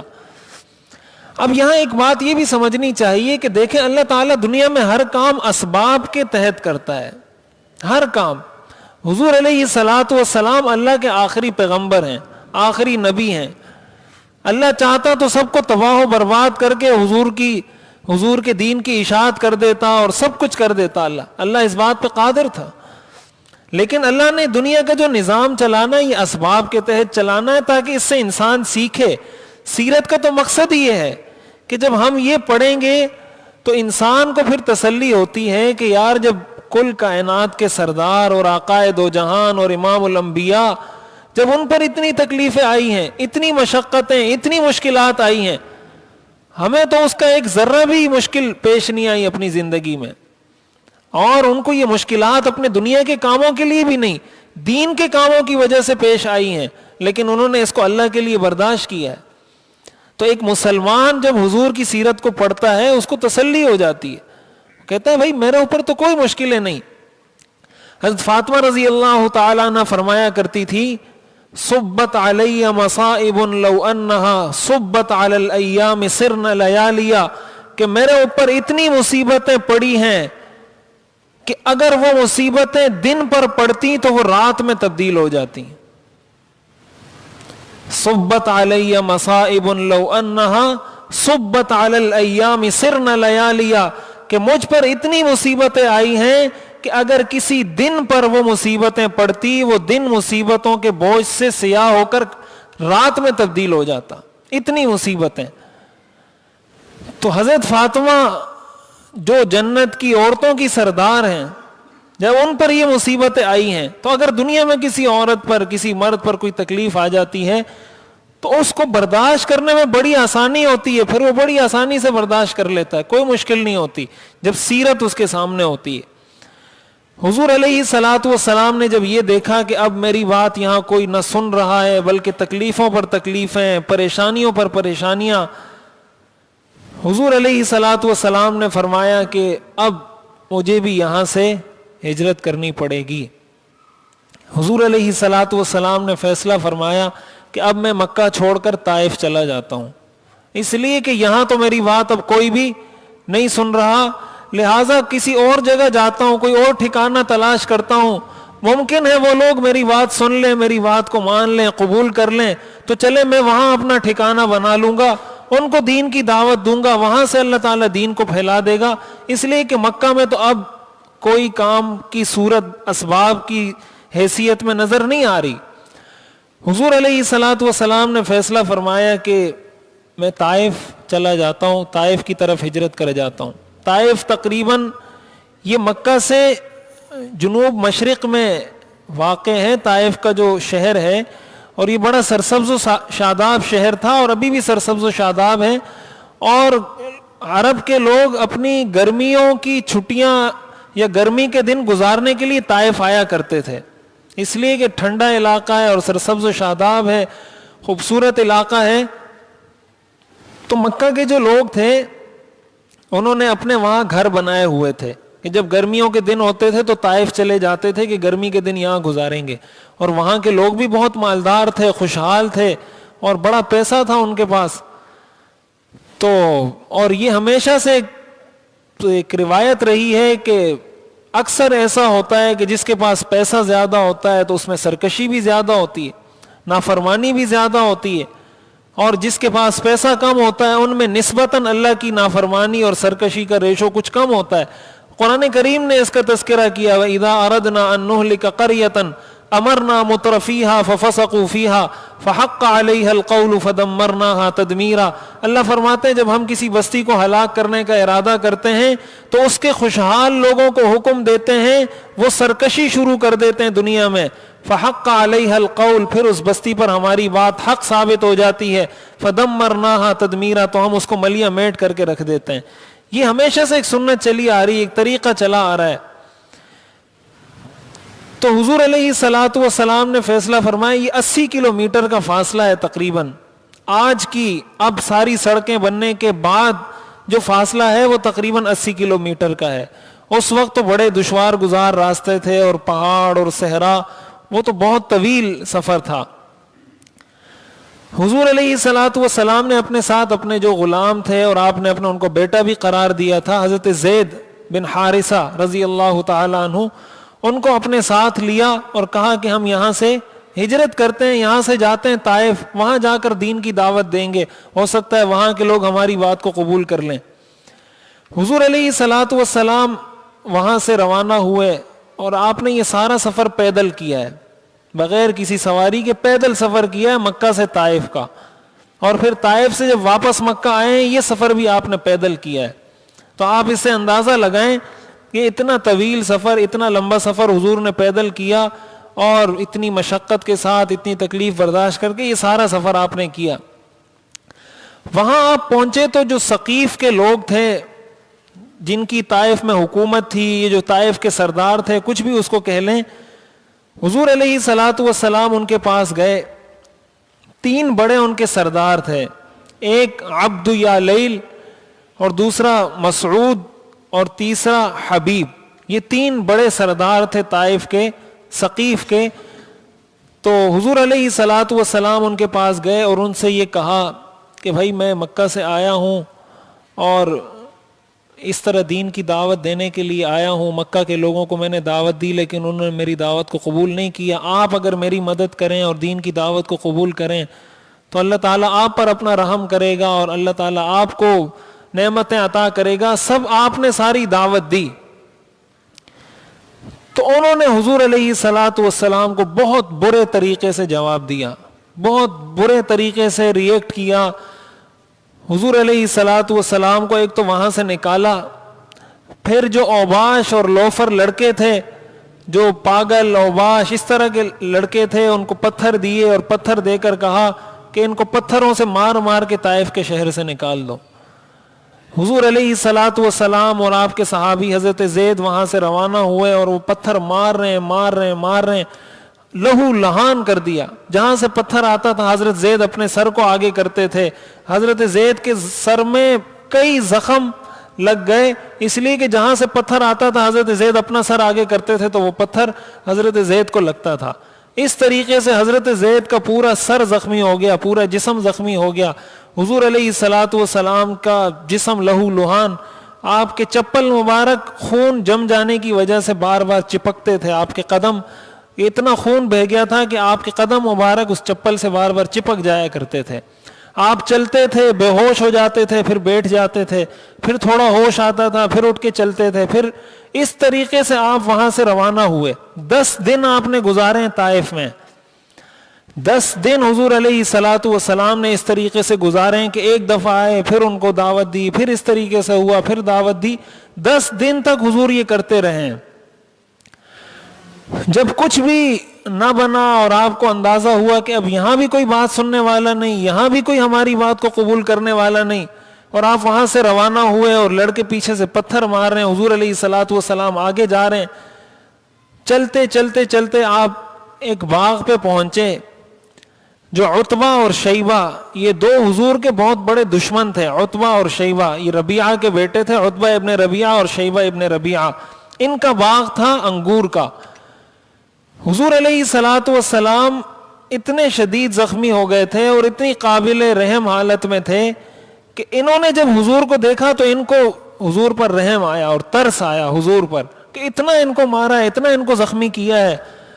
تو انہوں نے حضور علیہ الصلوۃ والسلام کے لیے جلدی پانی بھجوایا. اپنا غلام تھا عداس اس کا نام تھا, عیسائی تھا, اس کو پانی دیا, انگور کا کچھ انگور توڑ کے کسی پلیٹ میں کسی برتن میں رکھ کے دیے. جو سخت جانی دشمن تھے, لیکن آپ کی حالت دیکھ کر ان کو اتنا ترس آیا کہ اتنا ان کو ستایا گیا, اتنا ان کو مارا گیا ہے, ان کو اتنا ترس آیا کہ انہوں نے انگور بھیجے اور یہ سب کچھ حضور علیہ الصلوۃ والسلام کی خدمت میں پیش کیا. حضور علیہ الصلوۃ والسلام نے جب انگور کھانا شروع کیے تو آپ نے فرمایا بسم اللہ. تو جو عداس تھا, ان دونوں کا جو غلام تھا, عتبہ اور شیبہ کا جو غلام تھا, اس نے جب سنا تو اس نے کہا کہ یہ آپ نے جو الفاظ کہے ہیں بسم اللہ, اس شہر کے لوگ تو یہ بات نہیں کرتے, وہ تو بسم اللہ کہتے ہیں, وہ تو لات کو پکارتے ہیں, اس کو اپنا معبود کہتے ہیں, اللہ کے نام پہ تو شروع نہیں کرتے. یہ جو آپ نے بات کی ہے یہ میں نے کبھی کسی سے نہیں سنی. تو حضور علیہ الصلوۃ والسلام نے ان کو بتایا کہ یہ میں اللہ کا نبی ہوں. حضور علیہ الصلوۃ والسلام نے اس سے پوچھا کہ من ای البلاد انت, کہ تم کس جگہ کے رہنے والے ہو. تو اس نے آگے سے جواب میں کہا اور آپ کا دین کیا ہے. تو اس نے کہا انا نصرانی, کہ میں نصرانی ہوں, اور میں نینوا شہر کا نام ہے, عراق کے ایک شہر کا نام ہے, کہا میں وہاں کا رہنے والا ہوں. تو حضور علیہ الصلوۃ والسلام نے فرمایا من قریۃ الرجل الصالح یونس بن متى, کہ تم اس نیک آدمی کی بستی کے رہنے والے ہو جس کا نام یونس بن متى ہے. حضرت یونس علیہ السلام نینوا نامی علاقے کی طرف مبعوث ہوئے تھے. تو اس نے کہا وما یدریک ما یونس, آپ کو کیسے پتا چلا کہ یونس کون ہے, آپ کو کس نے بتایا. تو حضور علیہ الصلوۃ والسلام نے فرمایا کہ میں بھی اللہ کا پیغمبر ہوں, ہوا اخی, وہ میرا بھائی ہے, ہم اور وہ ایک دین کو لے کر آئے ہیں, اس لیے میں اس کو جانتا ہوں. تو اس پر وہ عداس حضور علیہ الصلوۃ والسلام کے ماتھے کو چومنے لگا, ہاتھوں کو چومنے لگا, اور اسی وقت اس نے کلمہ شہادت پڑھ کر مسلمان ہو گیا. جب انہوں نے دیکھا عتبہ اور شیبہ نے کہ ہم نے تو ترس کھا کر ان کو انگور کا ایک خوشہ پیش کیا تھا, پانی پیش کیا تھا کہ چلو کچھ ان کو ریلیکسیشن مل جائے گی, کچھ سہولت مل جائے گی. تو حضور علیہ الصلوۃ والسلام تو جہاں بیٹھتے تھے, جس کے ساتھ بیٹھتے تھے, جو آپ کی بات سن لیتا تھا, تو یہ ممکن نہیں تھا کہ اس پہ اثر نہ ہو. اور ایک کیسے ہو سکتا تھا, ایک طرف اللہ کا کلام, دوسری طرف اللہ کا پیغمبر, اور اللہ کا کلام اللہ کا پیغمبر پڑھ کر سنائے اور اس پر اثر نہ ہو. اور پھر وہ عرب تھے, ان کو سمجھ میں آتا تھا کہ یہ کیسی بلاغت, کیسی فصاحت, کہ نہ تو یہ شعر ہے, نہ کوئی عربی کا کوئی اور کلام ہے, یہ کیا کون سا کلام ہے, کہاں سے آیا یہ کلام. تو اسی لیے کفار کی کوشش یہ ہوتی تھی کہ ان کے پاس کسی کو بیٹھنے نہیں دو, بس بیٹھنے نہیں دو, اٹھا کے رکھو یہاں سے, بھائی ان کے پاس نہیں بیٹھو, ان کے پاس جاؤ گے تو یہ ہو جائے گا, وہ ہو جائے گا, یہ ہو جائے گا, وہ ہو جائے گا. اس لیے کہ ان کو پتا تھا جو جائے گا تو اس پہ اثر تو ہوگا. ایسا ہو نہیں سکتا قرآن پڑھے, قرآن سمجھے, اس پہ اثر نہ ہو, یہ کیسے ہو سکتا ہے. ہمارے ہاں آج یہی کوششیں ہو رہی ہیں کہ مولوی کے پاس مت بیٹھو, اس لیے العلماء ورثۃ الانبیاء, علماء انبیاء کے وارث ہیں. مولوی جب قرآن پڑھے گا تو قرآن ہی پڑھے گا نا, اپنا کوئی فلسفہ تو نہیں سنائے گا, قرآن پڑھے گا, اللہ کے پیغمبر کے ارشادات سنائے گا. اور ایک مسلمان جب قرآن پڑھے گا, پیغمبر کے ارشادات سنے گا, اس پہ اثر نہ ہو, ایسا ہو نہیں سکتا. اور کبھی بھی کوئی کافر یہ نہیں چاہتا کہ مسلمان قرآن سے اثر لے, مسلمان حدیث سے اثر لے, مسلمان قرآن اور حدیث سے متاثر ہو. کوئی کافر بھی یہ نہیں چاہتا. وہ یہ چاہتا ہے کہ یہ متاثر ہو تو کسی گانے سے ہو, کسی فلم سے ہو, کسی ڈرامے سے ہو, کسی کھلاڑی سے ہو, کسی اس طرح کی چیزوں سے متاثر ہو جس کا اس کے دین کے ساتھ کوئی ڈائریکٹ لنک نہ ہو. کسی بھی چیز سے متاثر کر دو, مسجد سے, مولوی سے, قرآن حدیث, مذہب سے اس کو متاثر نہ ہونے دو. جب مذہب سے متاثر ہوگا وہ پھر ایسا مضبوط ہوتا ہے کہ پھر وہ پتھر پڑیں یا تیر لگیں, کچھ بھی ہو, پھر اس کو پھیرنے والا کوئی نہیں ہوتا, اس کو پھر کوئی نہیں پھیر سکتا. یہ مثالیں ہم صحابہ کے دور میں بھی دیکھتے رہے ہیں اور آج کے دور میں بھی دیکھتے ہیں. آج کے دور میں بھی آپ کو ایسے اداکار مل جائیں گے, ایسے فنکار مل جائیں گے, ایسے لوگ مل جائیں گے کہ جب انہوں نے قرآن کو پڑھا سمجھا, ان کے دل پر قرآن کا اثر ہوا تو انہوں نے سب کچھ چھوڑ دیا. دنیا ان کی پرستار تھی, دنیا ان کے پیچھے چلتی تھی, لیکن انہوں نے جب قرآن کو پڑھا اور سمجھا, ان کی سمجھ میں آ گیا, سب کچھ انہوں نے چھوڑ دیا. آخر وہ پاگل تو نہیں ہوئے, کوئی دیوانے تو نہیں ہوئے, کسی چیز نے اثر کیا ان پر, اور وہ اثر قرآن کا اثر ہے. حضور علیہ الصلوۃ والسلام نے بات کی, عداس مسلمان ہو گیا, یہ پریشان ہو گئے کہ ہم نے تو یہاں ان کو اس لیے بٹھایا تھا کہ کچھ راحت مل جائے گی, یہ تو یہاں بھی دعوت کا کام شروع ہو گیا. بہرحال حضور علیہ الصلوۃ والسلام وہاں سے روانہ ہوئے, اور یہ 10 دن کی پوری ایک محنت کرنے کے بعد, جس میں آپ کو کوئی نتیجہ نہ ملا, اور انتہائی زخمی حالت میں آپ کے صحابی حضرت زید زخمی حالت میں, خونم خون, اس موقع پر حضور علیہ الصلوۃ والسلام نے ایک دعا فرمائی تھی, اور بڑی عجیب و غریب دعا ہے, اور یہ دعا ہمیں یاد کرنی چاہیے اور پڑھنی چاہیے. اس سے ہمیں پتہ چلتا ہے کہ اللہ سے مانگا کیسے جاتا ہے. اور آپ اندازہ لگائیں کہ حضور کو کتنی تکلیفوں پر تکلیفیں, پریشانیوں پر پریشانیاں, کہ 3 سال ایک طرح سے سمجھو جیل کاٹ کر آئے ہیں, بائی کاٹ 3 سال ان سے ہوا ہے. اب آئے نہیں تھے کہ اہلیہ کا انتقال ہو گیا, اور اہلیہ بھی کوئی عام اہلیہ نہیں تھی, آپ کو بہت زیادہ سپورٹ کرنے والی تھی. پھر آپ کے چچا جن کی سپورٹ کی وجہ سے آپ کا سارا کام چل رہا تھا, وہ دنیا سے چلے گئے. پھر آپ اس وجہ سے نکلے کہ چلو مکہ والے بات نہیں سنتے تو طائف چلا جاتا ہوں, طائف والے بات سن لیں گے. اور مکہ والوں کو پتہ چل گیا کہ انہوں نے ہجرت کر لی, یہ طائف چلے گئے. اب اگر طائف سے دوبارہ مکہ میں آئیں گے, پھر لوگ نہیں چھوڑیں گے کہ تم تو چلے گئے تھے, اب دوبارہ کیوں مکہ میں واپس آ رہے ہو. اتنی ساری پریشانیاں. پھر جب طائف گئے تو لوگوں نے ستانا شروع کر دیا. آپ جب اس باغ میں پہنچے ہیں تو اس وقت حضور علیہ الصلوۃ والسلام نے یہ دعا فرمائی, اللہم انی اشکو الیک ضعف قوتی وقلت حیلتی وہوانی علی الناس یا ارحم الراحمین, انت رب المستضعفین وانت ربی الی من تکلنی الی بعید یتجہمنی ام الی عدو ملکتہ امری ان لم یکن بک غضب علی فلا ابالی ولكن عافيتك هي اوسع لي اعوذ بنور وجهك الذي اشرقت له الظلمات وصلح عليه امر الدنيا والاخره من ان تنزل بي غضبك او يحل علي سخطك لك العتبى حتى ترضى ولا حول ولا قوه الا بك. یہ دعا حضور نے فرمائی. اس کا ترجمہ یہ ہے, اللہم انی اشکو الیک ضعف قوتی, یا اللہ میں آپ کو شکایت کرتا ہوں اپنی قوت کی کمزوری کی, کہ میں بہت کمزور ہوں, دنیا والے میری بات نہیں مانتے, میری بات کوئی نہیں سنتا, یہ شکایت میں کسی اور کو نہیں کر سکتا, آپ کو شکایت کرتا ہوں. وقلت حیلتی, یا اللہ میری تدبیر کامیاب ہوتی دکھائی نہیں دے رہی, جو تدبیر اختیار کرتا ہوں بظاہر ناکامی نظر آتی ہے. وہوانی علی الناس, یا اللہ ان لوگوں نے مجھے بہت ہلکا سمجھ لیا ہے, میری کوئی عزت اس دنیا میں باقی نہیں رہی, جہاں میں جاتا ہوں لوگ مجھے پتھر مارتے ہیں, لوگ مجھے ستاتے ہیں. یا ارحم الراحمین, اے رحم کرنے والوں میں سب سے زیادہ رحیم. یا انت رب المستضعفین, آپ مالک ہیں, آپ پروردگار ہیں ان لوگوں کے جو ضعیف ہیں, کمزوروں کے رب ہیں, کمزوروں کے پروردگار ہیں. وانت ربی, اور آپ میرے بھی رب ہیں. الی من تکلنی, یا اللہ آپ مجھے کس کے حوالے کر رہے ہیں. الی من تکلنی, یا اللہ مجھے کس کے حوالے کر رہے ہیں.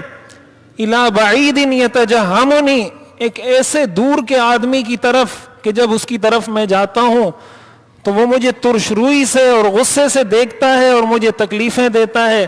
ام الی عدو ملکتہ امری, یا اللہ آپ نے مجھے ایسے دشمن کے حوالے کر دیا ہے کہ آپ نے میری ساری چیزوں کا مالک میرے دشمن کو بنا دیا ہے, میرا دشمن جو میرے ساتھ کرنا چاہتا ہے کر دیتا ہے. ان لم یکن بک غضب علی, اگر آپ مجھ سے ناراض نہیں ہیں فلا ابالی, تو مجھے ان ساری چیزوں کی کوئی پرواہ نہیں. ولیکن عافیتک ہی اوسع لی, لیکن آپ کی عافیت کا میں پھر بھی طلبگار ہوں. اگر آپ مجھ سے راضی ہیں یہ ساری تکلیفیں میں برداشت کر لوں گا, لیکن آپ سے یہ دعا مانگتا ہوں کہ یا اللہ مجھے عافیت عطا فرما. آپ کی عافیت بہت وسیع ہے, آپ اگر مجھے عافیت عطا کر دیں گے آپ کی عافیت میں کوئی کمی نہیں آئے گی. اعوذ بنور وجہک الذی اشرقت لہ الظلمات, میں پناہ میں آتا ہوں آپ کے چہرے کے اس نور کے جس کی وجہ سے دنیا کی ساری تاریکیاں روشنی میں تبدیل ہوئیں. وصلح علیہ امر الدنیا والآخرہ, اور اس کی وجہ سے دنیا اور آخرت کے سارے کام ٹھیک ہیں. من ان تنزل بی غضبک, یا اللہ میں اس بات کی پناہ مانگتا ہوں کہ مجھ پر اپنا غضب نازل مت کرنا. او یحل علی سخطک, یا اللہ مجھ سے کبھی ناراض مت ہونا. لک العتبی حتی ترضی, اصل ناراضگی تو یا اللہ آپ کی ناراضگی ہے. آپ اگر ناراض ہو گئے تو دنیا کی ساری مخلوق راضی ہو جائے تو کوئی فائدہ نہیں.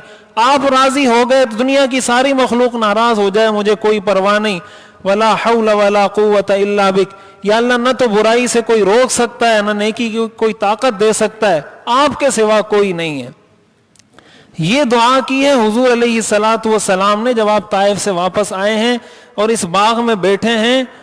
تو آپ اس دعا کے ایک ایک لفظ پر غور کریں تو اس سے وہ درد, وہ تکلیف محسوس ہوتی ہے کہ حضور علیہ الصلوۃ والسلام کو کتنی تکلیف ہوئی, کتنی پریشانی ہوئی, اور کیا آپ کی دلی کیفیت تھی. ان الفاظ سے انسان حیران ہو جاتا ہے کہ یہ آپ کی دلی تکلیف کے اظہار کے کچھ کلمات ہیں, اور اللہ کے سامنے اپنا سارا کچھ رکھ دیا, اور اس سب کچھ کے باوجود بھی کہہ رہے ہیں کہ یا اللہ اگر آپ ناراض نہیں ہیں فلا ابالی, تو مجھے کوئی پرواہ نہیں.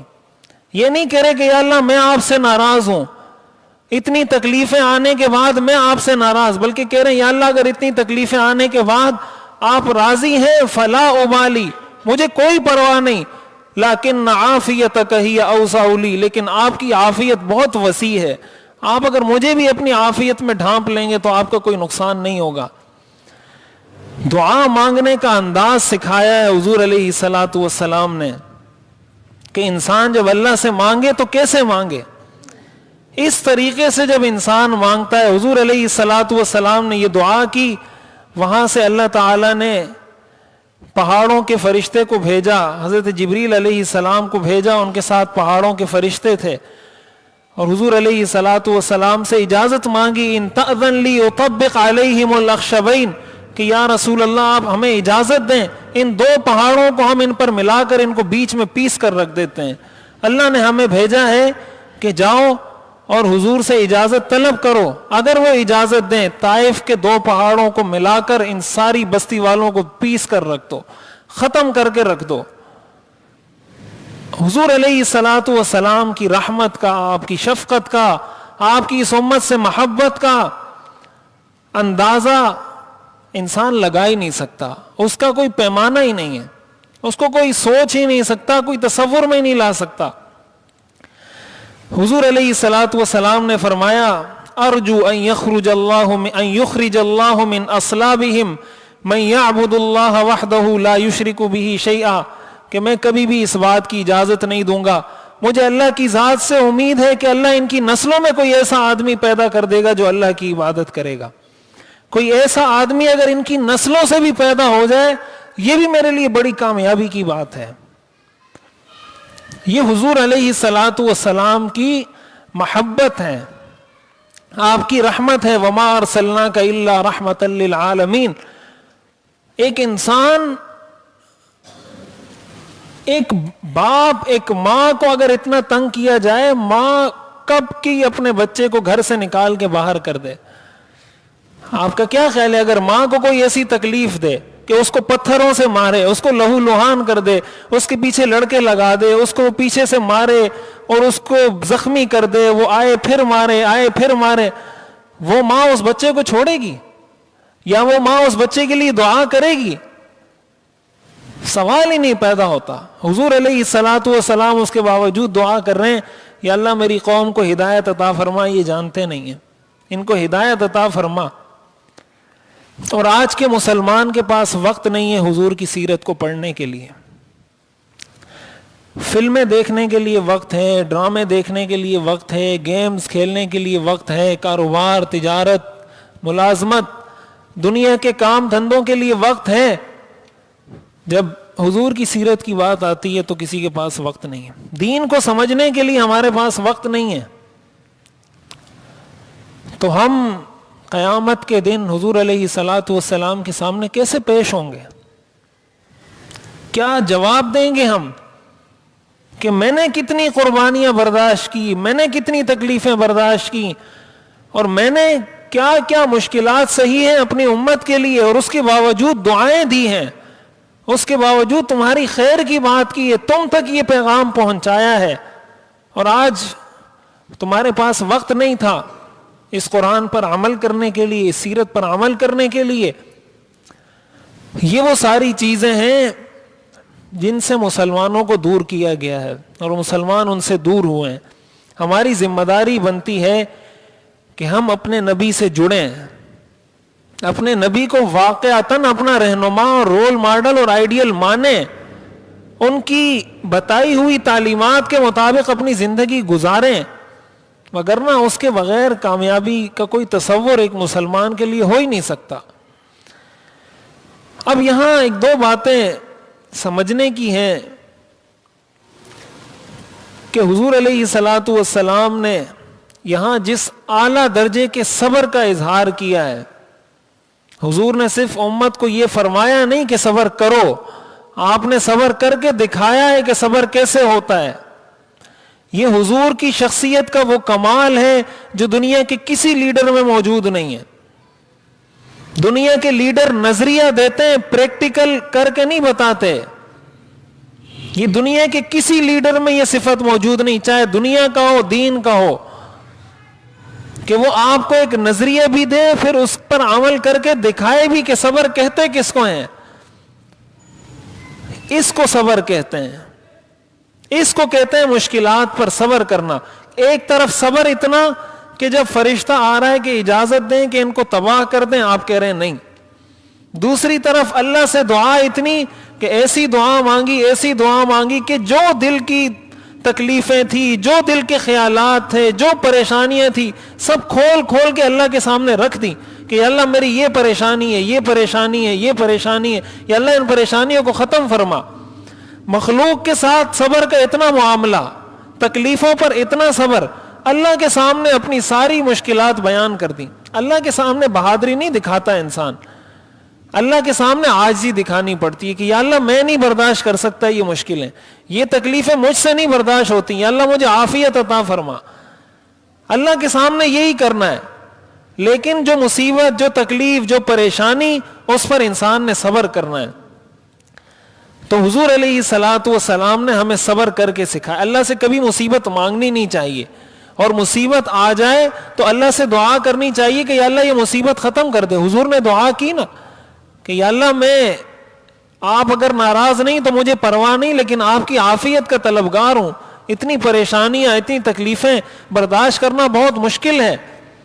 اللہ سے مانگے کہ یا اللہ اس پریشانی کو ختم کر، اس تکلیف کو ختم فرما، اس جو بھی پریشانی ہے اللہ اس کو ختم فرما۔ لیکن اس کی وجہ سے کوئی شکوے شکایت کے کلمات زبان پر نہ آئے کہ انسان یہ کہے کہ اللہ تعالیٰ نے تو مجھے اتنی مصیبتوں میں معاذ اللہ ڈال دیا، یہ تکلیفیں، یہ پریشانیاں۔ تو جب یہ شکوے شکایت انسان شروع کرتا ہے، یہ وہ چیز ہے جس کو ناشکری کہا جاتا ہے، اور اس ناشکری کی وجہ سے پھر اللہ کا عذاب آتا ہے، اور انسان اللہ سے مزید دور سے دور ہوتا چلا جاتا ہے۔ تو حضور علیہ الصلاۃ والسلام نے ہمیں یہ کر کے بتایا۔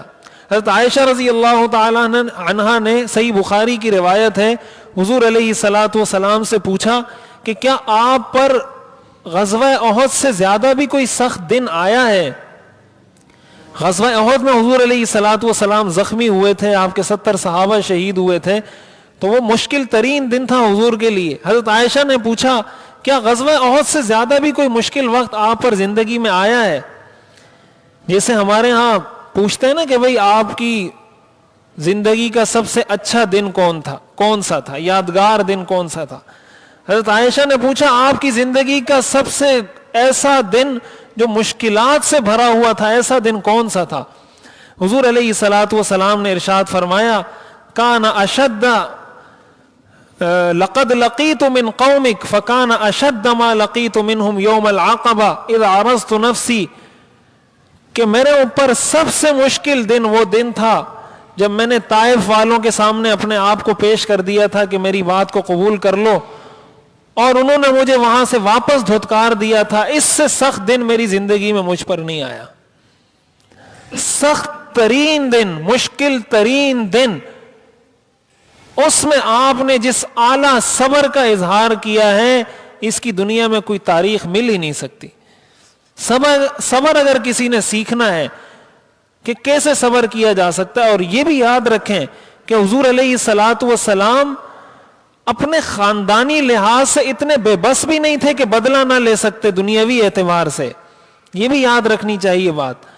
وہ حضور علیہ الصلاۃ والسلام کو دینی اعتبار سے سپورٹ نہیں کرتے تھے، خاندانی اعتبار سے وہ سپورٹ کرتے تھے. ایسا نہیں ہے کہ طائف والے آپ پر ظلم کریں اور قریش والے چپ بیٹھے رہیں کہ یہ جو بھی یہ دوسرے دین کا ہم کچھ بھی کریں ہم نہیں حمایت کریں گے. قریش والے خاندانی لحاظ سے، قومیت اور لسانیت کے اعتبار سے ہر وقت آپ کی سپورٹ کے لیے تیار تھے کہ طائف والوں نے آپ کو کیسے تکلیف دی، آپ ہمارے قبیلے کے ہیں، بنو ہاشم کے ہیں، قریشی ہیں، ہم جا کے ان سے بدلہ لیں گے. حضور ان سے دنیاوی اعتبار سے بھی بدلہ لے سکتے تھے. یہ نہیں کہ آپ مجبور تھے، آپ بدلہ لے نہیں سکتے تھے. اللہ نے بھی آپ کو آفر کی کہ میں آپ کو بدلہ لے کے دیتا ہوں، اور آپ کا قبیلہ بھی بدلہ لے سکتا تھا. ان قدرتوں کے باوجود، ہر قسم کی قدرت کے باوجود حضور نے معاف کیا ان کو. اور اصل صبر کہتے بھی اس کو ہیں. ایک تو یہ کہ آپ کا کسی پر بس نہیں چلتا تو آپ معاف نہیں کریں گے تو کیا کریں گے. اصل صبر یہ ہوتا ہے کہ اس کو معاف کریں جس پر آپ کا بس چلتا ہو، جس کو آپ سمجھتے ہو کہ اس کو میں غصہ کروں گا، اس کو میں ڈانٹوں گا، اس کو میں تھپڑ لگاؤں گا تو یہ اتنا بے بس ہے کہ یہ مجھے جواب نہیں دے سکتا.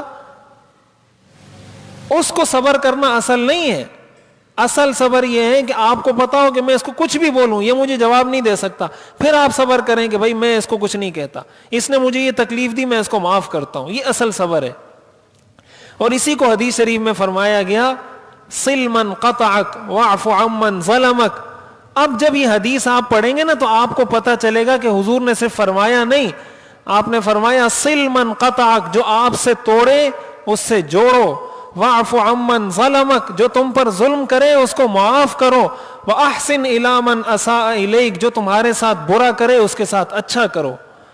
جب آپ کے سامنے حضور کی یہ سیرت ہوگی پھر اس کے بعد حضور کا یہ ارشاد ہوگا تو آپ کو پتا چلے گا کہ حضور نے کر کے دکھایا ہے. صرف ہمیں نہیں کہا کہ جو برائی کرے اس کے ساتھ اچھا کرو، خود ہمیں کر کے دکھایا ہے کہ برا کرنے والوں کے ساتھ اچھا کیسے ہوتا ہے. تب جا کر انسان پیروی کرتا ہے، فالو کرتا ہے، پیچھے چلتا ہے اور اتباع کرتا ہے. تو ہم بھی اپنی زندگی میں یہ بہت بڑا درس ہے جو ہمیں حاصل ہوتا ہے کہ ہم بھی اپنی زندگی میں صبر کرنا سیکھیں. جو مشکل آئے، جو ایسی چیز ہو گئی جو طبیعت کے خلاف ہے، مزاج کے خلاف ہے، بیوی کے ساتھ معاملہ ہو، بچے کے ساتھ معاملہ ہو، بڑے کے ساتھ معاملہ ہو، پڑوسی کے ساتھ ہو، دکاندار کے ساتھ ہو، کسی دوست کے ساتھ ہو، کسی عام آدمی کے ساتھ ہو، کہ آپ کو پتا ہے کہ اس نے میرے ساتھ ظلم کیا ہے، اس نے میرے ساتھ برا کیا ہے، اور آپ قدرت بھی رکھتے ہو کہ آپ اس سے بدلہ بھی لے لیں، آپ اس کو ایک تھپڑ لگا دیں، آپ اس کو برا بھلا کہہ دیں. قرآن کریم میں آتا ہے ادفع باللتی ہی احسن فاذا الذی بینک وبینہ عداوۃ کأنہ ولی حمیم. اللہ فرماتے ہیں برائی کا بدلہ اچھائی سے دو، اس کا نتیجہ یہ ہوگا فاذا الذی بینک وبینہ عداوۃ، کہ تمہارے اور اس کے درمیان سخت دشمنی ہے اس عمل کی وجہ سے، کأنہ ولی حمیم، وہ تمہارا جگری دوست بن جائے گا. لیکن آگے اللہ فرماتے ہیں وما یلقاها الا الذین صبروا، کہ اس کی توفیق نہیں ہوتی مگر ان لوگوں کو جو صبر کرنا جانتے ہوں. وما یلقاها الا ذو حظ عظیم، اور اس کی توفیق نہیں ہوتی مگر ان لوگوں کو جو بہت بڑی قسمت والے ہوتے ہیں. ما یلقاها الا ذو حظ عظیم، جو بہت بڑے نصیبوں والے ہوتے ہیں، اللہ فرماتے ہیں ان کو یہ صفت ملتی ہے. آج ہم جب کسی کو کہا جاتا ہے بھائی رشتہ داروں اگر برا بھی کر رہے ہیں اچھا کریں، تو وہ کہتے ہیں میں اچھا کر رہا ہوں، وہ پھر برائی سے جواب دے رہا ہے. تو بھائی آپ کو یہی حکم ہے آپ اچھا کرتے رہیں، آپ اچھا کرتے رہیں. وہ برائی سے جواب دے رہا ہے، دیتے رہے. وہ اللہ اس سے اس کے عمل کے بارے میں پوچھے گا، آپ سے آپ کے عمل کے بارے میں پوچھے گا.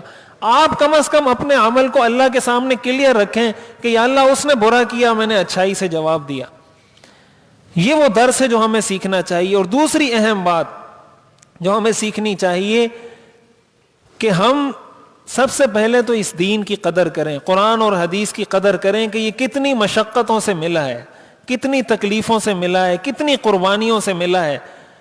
پھر ہم یہ کوشش کریں کہ ہم بھی اپنا جو حصہ ڈال سکتے ہیں وہ اس میں ڈالیں، اور اس کی وجہ سے جو مشکل پیش آ رہی ہے اس مشکل پر صبر کریں. دعوت دین کا اسلوب ہر آدمی کا الگ ہے. آپ جب اپنے بچے کو مدرسے بھیجتے ہیں یہ بھی ایک دعوت دین ہے. آپ جب اس کو کوئی نصیحت کی بات کرتے ہیں یہ بھی دین کی دعوت ہے. آپ جب کسی بچے کو سمجھاتے ہیں یہ بھی دین کی دعوت ہے. بیوی کو سمجھاتے ہیں یہ بھی دین کی دعوت ہے. پڑوسی کو سمجھاتے ہیں یہ بھی دین کی دعوت ہے. ویسے ہی کسی کو نصیحت کی بات کرتے ہیں یہ بھی دین کی دعوت ہے.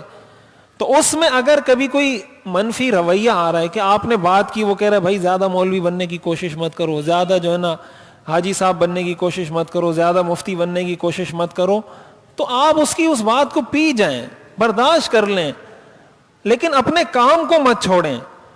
ہمارے ہاں کیا ہوتا ہے کہ یا تو لڑ پڑیں گے کہ بھائی تو نے مجھے ایسا کیوں بول دیا، اور اگر لڑیں گے نہیں تو اس کی بات سے اتنا متاثر ہوں گے کہ اپنا وہ کام ہی چھوڑ دیں گے کہ آئندہ میں اس کو بولوں گا ہی نہیں. دونوں چیزیں غلط ہیں. اصل یہ کہ آپ اس کی اس تکلیف والی بات کو برداشت کریں اور اپنے اس کام کو جاری رکھیں. ایک نہ ایک دن آئے گا کہ آپ اپنے مقصد میں کامیاب ہوں گے، آپ کو اللہ تعالیٰ کامیابی عطا کرے گا اور آپ کا مخالف ناکام ہو جائے گا. لیکن ضرورت اس کے لیے جہد مسلسل کی، کہ مسلسل محنت ہو، مستقل مزاجی کے ساتھ محنت ہو، ثابت قدمی کے ساتھ محنت ہو. ان الذین قالوا ربنا اللہ ثم استقاموا، وہ لوگ جو کہیں ہمارا رب اللہ ہے، ثم استقاموا، پھر اس پر ڈٹ جائیں، استقامت اختیار کر لیں. تتنزل علیہم الملائکہ، اللہ تعالیٰ ایسے لوگوں کی فرشتوں کے ذریعے مدد فرماتے ہیں. تو ہم بھی اپنے مزاج کے اندر، اپنے گھروں میں صبر کا مزاج جب پیدا ہوگا، ہمارے گھر آباد ہو جائیں گے، ہمارا معاشرہ آباد ہو جائے گا. اور ساتھ ہی ساتھ ہم کوشش کریں خود دین سے جڑیں، اپنے بچوں کو جوڑیں. جس انداز میں ہم دین کی بات، دین کا پیغام پہنچا سکتے ہیں ہمیں ضرور پہنچانا چاہیے. کچھ نہ کچھ حصہ ہمارا بھی شامل ہو جائے گا. حضور علیہ الصلوۃ والسلام کا ارشاد ہے بلغوا عنی ولو آیا، اگر میری طرف سے ایک آیت بھی پہنچے تو اس کو آگے پہنچا دیا کرو. جہاں انسان کو محسوس ہو کہ یہاں میں بات کروں کچھ اثر ہوگا تو وہاں وہ بات کر دینی چاہیے. اپنے پاس ہی اس کو اسٹور کر کے نہ رکھیں. جتنی باتیں سنی یا سنتے رہتے ہیں کسی بھی بیان میں، اس کو اسٹور کر کے نہ رکھیں. ایک تو عمل کی نیت سے سنیں، دوسرا اس نیت سے کہ بھئی ہم اس کو لوگوں تک بھی پہنچائیں گے. اللہ تعالی ہمیں عمل کرنے کی توفیق عطا فرمائے. وآخر دعوانا ان الحمدللہ رب العالمین. الحمدللہ رب العالمین والصلاة والسلام علی رسولہ محمد وآلہ واصحابہ اجمعین. ربنا آتنا فی الدنیا حسنہ وفی الآخرۃ حسنہ وقنا عذاب النار. صلی اللہ تعالی علی خیر خلقہ محمد وآلہ واصحابہ اجمعین. آمین برحمتک یا رب. میرا دل بدل دے، میرا دل بدل دے، میرا دل بدل دے، میرا دل بدل دے.